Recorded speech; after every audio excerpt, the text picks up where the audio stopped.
जय हिंद दोस्तों। पिछले वीडियो में हम लोगों ने जाना था भारत का इतिहास, प्राचीन भारतीय इतिहास के 4 स्रोतों को जाना था, ऋग्वेद, यजुर्वेद, सामवेद और प्रागैतिहासिक काल के बारे में भी हम लोगों ने जाना था। आज हम लोग जानेंगे सिंधु सभ्यता, वैदिक सभ्यता और महाजनपदों का उदय। तो चलिए दोस्तों, आज के इस सेशन को यहीं से शुरू करते हैं।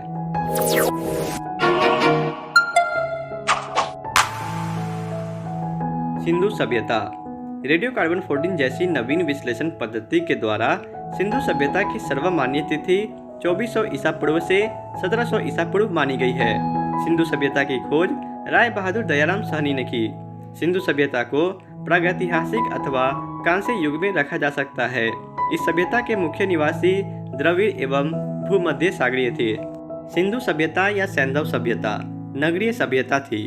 सैंधव सभ्यता से प्राप्त परिपक्व अवस्था वाले स्थलों में केवल 6 को ही बड़े नगर की संज्ञा दी गई है। ये हैं मोहनजोदड़ो, हड़प्पा, गरवाड़ीवाला, धौलावीरा, राखीगढ़ी एवं कालीबंगन। स्वतंत्रता प्राप्ति पश्चात हड़प्पा संस्कृति के सर्वाधिक स्थल गुजरात में खोजे गए हैं। लोथल एवं सूतकोटदा सिंधु सभ्यता का बंदरगाह था। जुते हुए खेत और नक्काशीदार ईंटों के प्रयोग का साक्ष्य कालीबंगन से प्राप्त हुआ है। मोहनजोदड़ो से प्राप्त अन्नागार संभवतः सैंधव सभ्यता की सबसे बड़ी इमारत है। मोहनजोदड़ो से प्राप्त बृहद स्नानगार एक प्रमुख स्मारक है, जिसके मध्य स्थित स्नान कुंड 11.88 मीटर लंबा, 7.01 मीटर चौड़ा एवं 2.43 मीटर गहरा है। अग्निकुंड लोथल एवं कालीबंगन से प्राप्त हुए हैं। मोहनजोदड़ो से प्राप्त एक सील पर 3 मुख वाले देवता की मूर्ति मिली है। उनके चारों ओर हाथी, गैंडा, चीता एवं भैंसा विराजमान है। मोहनजोदड़ो से नर्तकी की एक कांस्य मूर्ति मिली है। हड़प्पा की मोहरों पर सबसे अधिक एक श्रृंगी पशु का अंकन मिलता है। मन के बनाने के कारखाने लोथल एवं चन्हुदारों में मिले हैं। सिंधु सभ्यता की लिपि भाव चित्रात्मक है। यह लिपि दाईं से बाईं ओर लिखी जाती थी। जब अभिलेख एक से अधिक पंक्तियों का होता था तो पहली पंक्ति दाईं से बाईं और दूसरी बाईं से दाईं ओर लिखी जाती थी। सिंधु सभ्यता के लोगों ने नगरों तथा घरों के विन्यास के लिए ग्रिड पद्धति अपनाई। घरों के दरवाजे और खिड़कियां सड़क की ओर न खुलकर पिछवाड़े की ओर खुलते थे। केवल लोथल नगर के घरों के दरवाजे मुख्य सड़क की ओर खुलते थे। सिंधु सभ्यता में मुख्य फसल थी गेहूं और जौ। सैंधववासी मिठास के लिए शहद का प्रयोग करते थे। रंगपुर एवं लोथल से चावल के दाने मिले हैं, जिनसे धान की खेती होने का प्रमाण मिलता है। चावल के प्रथम साक्ष्य लोथल से ही प्राप्त हुए हैं। सूरकोटदा, कालीबंगन एवं लोथल से सैंधवकालीन घोड़े के अस्थि पंजर मिले हैं। तौल की इकाई संभवतः 16 के अनुपात में थी। सैंधव सभ्यता के लोग यातायात के लिए 2 पहियों एवं 4 पहियों वाली बैलगाड़ी या भैंसा गाड़ी का उपयोग करते थे। मेसोपोटामिया के अभिलेखों में वर्णित मेलुहा शब्द का अभिप्राय सिंधु सभ्यता से ही है। संभवतः हड़प्पा संस्कृति का शासन वणिक वर्ग के हाथों में था। पिगट ने हड़प्पा एवं मोहनजोदड़ो को एक विस्तृत साम्राज्य की जुड़वा राजधानी कहा है। सिंधु सभ्यता के लोग धरती को उर्वरता की देवी मानकर उसकी पूजा किया करते थे। वृक्ष पूजा एवं शिव पूजा के प्रचलन के साक्ष्य भी सिंधु सभ्यता से मिलते हैं। स्वास्तिक चिन्ह संभवतः हड़प्पा सभ्यता की देन है। इस चिन्ह से सूर्योपासना का अनुमान लगाया जाता है। सिंधु घाटी के नगरों में किसी भी मंदिर के अवशेष नहीं मिले हैं। सिंधु सभ्यता में मातृदेवी की उपासना सर्वाधिक प्रचलित थी। पशुओं में कुबर वाला साड़ इस सभ्यता के लोगों के लिए विशेष पूजनीय था। स्त्री मृण मूर्तियाँ अधिक मिलने से ऐसा अनुमान लगाया जाता है कि सैंधव समाज मातृसत्तात्मक था। सैंधववासी सूती एवं ऊनी वस्त्रों का प्रयोग करते थे। मनोरंजन के लिए सैंधववासी मछली पकड़ना, शिकार करना, पशु पक्षियों को आपस में लड़ाना, चौपड़ और पासा खेलना आदि साधनों का प्रयोग करते थे। सिंधु सभ्यता के लोग काले रंग से डिजाइन किए हुए लाल मिट्टी के बर्तन बनाते थे। सिंधु घाटी के लोग तलवार से परिचित नहीं थे। कालीबंगन एकमात्र हड़प्पा कालीन स्थल था जिसका निचला शहर भी किले से घिरा हुआ था। कालीबंगन का अर्थ है काली चूड़ियाँ। यहाँ से पूर्व हड़प्पा स्थलों के खेत जोते जाने के और अग्नि पूजा की प्रथा के प्रमाण मिले हैं। पर्दा प्रथा एवं वेश्यावृत्ति सैंधव सभ्यता में प्रचलित थी। शवों को जलाने एवं गाड़ने यानी दोनों प्रथाएं प्रचलित थी। हड़प्पा में शवों को दफनाने जबकि मोहनजोदड़ो में जलाने की प्रथा विद्यमान थी। लोथल एवं कालीबंगा में युग्म समाधियां मिली हैं। सैंधव सभ्यता के विनाश का संभवतः सबसे प्रभावी कारण बाढ़ था। आग में पकी हुई मिट्टी को टेराकोटा कहा जाता है। अब दोस्तों हम लोग जानेंगे सैंधव सभ्यता के प्रमुख स्थल और किस नदी पे लोकेट थी, ये हम लोग जानेंगे। जिसमें पहला है हड़प्पा, नदी कौन सी थी? रावी। दूसरा मोहनजोदड़ो, नदी सिंधु। तीसरा चन्हुदारो, नदी सिंधु। चौथा कालीबंगन, नदी घग्गर। पांचवा कोटदीजी, नदी सिंधु। छठा रंगपुर, नदी मादड़। सातवां रोपड़, नदी सतलज। आठवां लोथल, नदी भोगवा। नौवां आलमगीरपुर, नदी हिंडन। 10वां सुदकांगड़ोड़, नदी दासक। 11 बनमाली, नदी रंगोई। ये तो हो गई पूरी दोस्तों सिंधु सभ्यता के बारे में। अब हम लोग जानेंगे वैदिक सभ्यता। वैदिक काल का विभाजन 2 भागों में किया गया। ऋग्वैदिक काल जो कि 1500 से 1000 ईसा पूर्व और उत्तर वैदिक काल जो कि 1000 से 600 ईसा पूर्व में किया गया है। आर्य सर्वप्रथम पंजाब एवं अफगानिस्तान में बसे। मैक्स मुलर ने आर्यों का मूल निवास स्थान मध्य एशिया को माना है। आर्यों द्वारा निर्मित सभ्यता वैदिक सभ्यता कहलाई। आर्यों द्वारा विकसित सभ्यता ग्रामीण सभ्यता थी। आर्यों की भाषा संस्कृत थी। आर्य सर्वप्रथम पंजाब एवं अफगानिस्तान में बसे। मैक्स मुलर ने आर्यों का मूल निवास स्थान मध्य एशिया को माना है। आर्यों द्वारा निर्मित सभ्यता वैदिक सभ्यता कहलाई। आर्यों द्वारा विकसित सभ्यता ग्रामीण सभ्यता थी। आर्यों की भाषा संस्कृत थी। आर्यों के प्रशासनिक इकाई आरोही क्रम से इन 5 भागों में बटा था: कुल, ग्राम, विष, जन, राष्ट्र। ग्राम के मुखिया ग्रामिणी एवं विष का प्रधान विषपति कहलाते थे। जन के शासक को राजन कहा जाता था। राज्य अधिकारियों में पुरोहित एवं सेनानी प्रमुख थे। सूत, रथकार तथा कम्मादी नामक अधिकारी रत्नी कहे जाते थे। इनकी संख्या राजा सहित करीब 12 हुआ करती थी। पूरब दुर्गपति एवं अस्पष्ट जनता की गतिविधियों को देखने वाले गुप्तचर होते थे। वाजपति गोचर भूमि का अधिकारी होता था। उग्र अपराधियों को पकड़ने का कार्य करता था। सभा एवं समिति राजा को सलाह देने वाली संस्था थी। सभा श्रेष्ठ एवं संभ्रांत लोगों की संस्था थी, जबकि समिति सामान्य जनता का प्रतिनिधित्व करती थी। इसके अध्यक्ष को ईशान कहा जाता था। युद्ध में कबीले का नेतृत्व राजा करता था।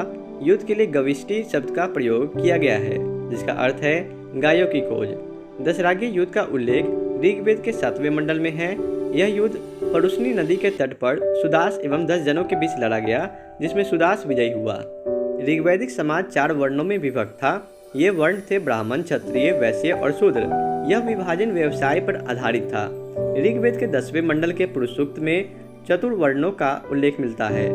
इसमें कहा गया है कि ब्राह्मण परम पुरुष के मुख से, क्षत्रिय उनकी भुजाओं से, वैश्य उनकी जांघों से एवं शूद्र उनके पैरों से उत्पन्न हुए हैं। आर्यों का समाज पितृ प्रधान था। समाज की सबसे छोटी इकाई परिवार या कुल थी, जिसका मुखिया पिता होता था, जिसे कुलप कहा जाता था। स्त्रियां इस काल में अपनी पति के साथ यज्ञ कार्य में भाग लेती थी। बाल विवाह एवं पर्दा प्रथा का प्रचलन नहीं था। विधवा अपने मृतक पति के छोटे भाई देवर से विवाह कर सकती थी। स्त्रियां शिक्षा ग्रहण करती थी। ऋग्वेद में लोपामुद्रा, घोषा, सिक्ता, आपला एवं विश्वास जैसी विदुषी स्त्रियों का वर्णन है। जीवन भर अविवाहित रहने वाली महिलाओं को अमायु कहा जाता था। आर्यों का मुख्य पेय पदार्थ सोमरस था। यह वनस्पति से बनाया जाता था। आर्य मुख्यतः 3 प्रकार के वस्त्रों का उपयोग करते थे: वास, अधिवास और उष्णीस। अंदर पहनने वाले कपड़े को निवि कहा जाता था। आर्यों के मनोरंजन के मुख्य साधन थे संगीत, रथ दौड़, घुड़दौड़ एवं धूत क्रीड़ा। आर्यों का मुख्य व्यवसाय पशुपालन एवं कृषि था। गाय को अगण्य न मारे जाने योग्य पशु की श्रेणी में रखा गया था। गाय की हत्या करने वाले या उससे घायल करने वाले के लिए वेदों में मृत्युदंड अथवा देश से निकालने की व्यवस्था की गई है। आर्यों का प्रिय पशु घोड़ा एवं सर्वाधिक प्रिय देवता इंद्र थे। आर्यों द्वारा खोजी गई धातु लोहा थी, जिसे श्याम अयस्क कहा जाता था। तांबे को लोहित अयस्क कहा जाता था। व्यापार हेतु दूर दूर तक जाने वाला व्यक्ति को पनी कहते थे। लेन देन में वस्तु विनिमय की प्रणाली प्रचलित थी। ऋण देकर ब्याज लेने वाला व्यक्ति को वेकनॉट कहा जाता था। मनुष्य एवं देवता के बीच मध्यस्थ की भूमिका निभाने वाले देवता के रूप में अग्नि की पूजा की जाती थी। ऋग्वेद में उल्लेखित सभी नदियों में सरस्वती सबसे महत्वपूर्ण तथा पवित्र मानी जाती थी। ऋग्वेद में गंगा का 1 बार और यमुना का उल्लेख 3 बार हुआ है। इसमें सिंधु नदी का उल्लेख सर्वाधिक बार हुआ है। उत्तर वैदिक काल में इंद्र के स्थान पर प्रजापति सर्वाधिक प्रिय देवता हो गए थे। उत्तर वैदिक काल में राजा के राज्याभिषेक के समय राजसूय यज्ञ का अनुष्ठान किया जाता था। उत्तर वैदिक काल में वर्ण व्यवसाय की बजाय जन्म के आधार पर निर्धारित होने लगे थे। उत्तर वैदिक काल में हल को सीरा और हल रेखा को सीता कहा जाता था। उत्तर वैदिक काल में निष्क और शतबान मुद्रा की इकाइयाँ थीं, लेकिन इस काल में किसी खास भार, आकृति और अमूल्य के सिक्कों के चलन का कोई प्रमाण नहीं मिलता। सांख्य दर्शन भारत के सभी दर्शनों में सबसे प्राचीन है। इसके अनुसार मूल तत्व 25 हैं, जिनमें प्रकृति पहला तत्व है। सत्यमेव जयते मुंडक उपनिषद से लिया गया है। इसी उपनिषद में यज्ञ की तुलना टूटी नाव से की गई है। गायत्री मंत्र सवित्री नामक देवता को संबोधित है, जिसका संबंध ऋग्वेद से है। उत्तर वैदिक काल में कौशाम्बी नगर में प्रथम बार पक्की ईंटों का प्रयोग किया गया है। महाकाव्य 2 है, महाभारत एवं रामायण। महाभारत का पुराना नाम जय संहिता है। यह विश्व का सबसे बड़ा महाकाव्य है। गोत्र नामक संस्था का जन्म उत्तर वैदिक काल में हुआ। उपनिषदों की कुल संख्या 108, महापुराणों की संख्या 18, वेदांग की संख्या 6। अब दोस्तों हम लोग जानेंगे ऋग्वैदिक कालीन देवता कौन कौन थे, उनके संबंध में कुछ हम लोग जानकारी लेंगे। पहला है इसमें इंद्र, युद्ध का नेता एवं वर्षा का देवता। दूसरा अग्नि, देवता एवं मनुष्य के बीच मध्यस्थ। तीसरा वरुण, पृथ्वी एवं सूर्य के निर्माता, समुद्र का देवता, विश्व के नियामक एवं शासक, सत्य का प्रतीक, ऋतु परिवर्तन एवं दिन रात का कर्ता। चौथा धौ, आकाश का देवता, सबसे प्राचीन। पांचवा सोम, वनस्पति देवता। छठा उषा, प्रगति एवं उत्थान देवता। सातवां आश्विन, विपत्तियों को हरने वाला देवता। आठवां पुषण, पशुओं का देवता। नौवां विष्णु, विश्व के संरक्षक एवं पालनकर्ता। 10वां मरुत, आंधी तूफान का देवता। तो ये दोस्तों हम लोगों ने पूरी वैदिक सभ्यता के बारे में जान ली। अब हम लोग जानेंगे महाजनपदों का उदय। बुद्ध के जन्म के पूर्व 6ठी शताब्दी ईसा पूर्व में भारतवर्ष 16 जनपदों में बटा हुआ था। इसकी जानकारी हमें बौद्ध ग्रंथ अंगुत्तर निकाय से मिलती है। तो चलिए दोस्तों अब हम लोग जानेंगे महाजनपद और उसकी राजधानी के बारे में, जिसमें पहला है अंग, राजधानी चंपा। दूसरा मगध, राजधानी गिरिब्रज राजगृह। तीसरा महाजनपद है काशी, राजधानी वाराणसी। चौथा वत्स, राजधानी कौशाम्बी। पांचवा वज्जी, राजधानी वैशाली। छठा कौशल, राजधानी श्रावस्ती। सातवां अवंती, राजधानी उज्जैन। आठवां मल, राजधानी कुशावती। नौवां पंचाल, राजधानी अहिच्छत्र। 10वां चेदी, राजधानी शक्तिमती। 11 कुरु, राजधानी इंद्रप्रस्थ। 12 मत्स्य, राजधानी विराटनगर। 13 कंबोज, राजधानी हाटक। 14 सुरसेन, राजधानी मथुरा।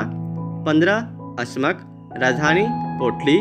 16 गांधार, राजधानी तक्षशिला। अभी के लिए दोस्तों बस इतना ही। अगले वीडियो में हम लोग जानेंगे जैन धर्म, बौद्ध धर्म एवं शैव धर्म के बारे में। Thanks for watching this video. अगर वीडियो अच्छा लगे तो लाइक, शेयर और सब्सक्राइब करना न भूलें। जय हिंद।